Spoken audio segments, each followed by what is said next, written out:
Mega digital news, న్యాయం కోసం ప్రతి అక్షరం, న్యాయం కోసం ప్రతి అడుగు.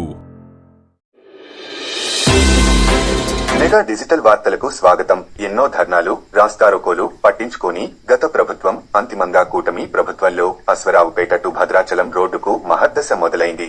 నేడు మొదలుపెట్టిన గుత్తేదారు అశ్వరావుపేట నుండి భద్రాచలం వెళ్లే ప్రయాణికులు మరియు స్థానికులు ఈ రోడ్ పైన ప్రయాణం చేయాలి అంటే గత 10 సంవత్సరాల నుండి చాలా ఇబ్బంది పడుతున్నారు.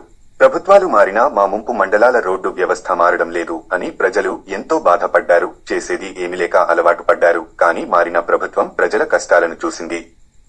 ప్రభుత్వం ఏర్పడక ముందు ఎలక్షన్ ప్రచారంలో ఏలూరు ఎంపీ పుట్ట మహేష్ గారు మరియు పోలవరం ఎమ్మెల్యే చిర్రి బాలరాజు ప్రజలకు ఇచ్చిన మాట నిలబెట్టే సమయం వచ్చింది అని ప్రజల కష్టాలు మన కష్టం అనుకున్నారు. అందుకే ఒక్క అడుగు ముందుకు వేశారు. వైఎస్ఆర్సీపీ ప్రభుత్వం హయాంలో పోసిన 4 కోట్ల బిల్లుకి డబ్బులు రావడం, మిగతా దానికి బిల్లు అనుమతి ఇవ్వడంతో కుకునూర్ మండల ప్రజలు హర్షం వ్యక్తం చేస్తున్నారు. వెంకటాపురం నుండి లంకాలపల్లి వరకు ఉన్న మొత్తం రోడ్డుకు టెండర్ వేయడం పనులు ఈ రోజు మొదలు పెట్టడం ద్వారా ఈ రోడ్డుకు మహద్దశ మొదలైంది. ఈ రోడ్డును మార్చి 15 కల్లా వేసి ముంపు ప్రజలకు గిఫ్టుగా ఇస్తానని రోడ్డు ప్రధాన గుత్తేదారు మల్లికార్జున గారు మరియు హలీం గారు తెలియజేశారు. ఏపీ సీఎం నారా చంద్రబాబు నాయుడు గారికి, AP deputy CM Pawan Kalyan గారికి, ఏలూరు ఎంపీ పుట్ట మహేష్ గారికి, పోలవరం ఎమ్మెల్యే చిర్రి బాలరాజు గారికి కుకునూరు ప్రజలు కృతజ్ఞతలు తెలియజేస్తూ జై కూటమి ప్రభుత్వం, జై జై సీఎం సారు అంటూ నినాదాలు చేశారు. మెగా డిజిటల్ న్యూస్ టీం, న్యాయం కోసం ప్రతి అక్షరం, న్యాయం కోసం ప్రతి అడుగు.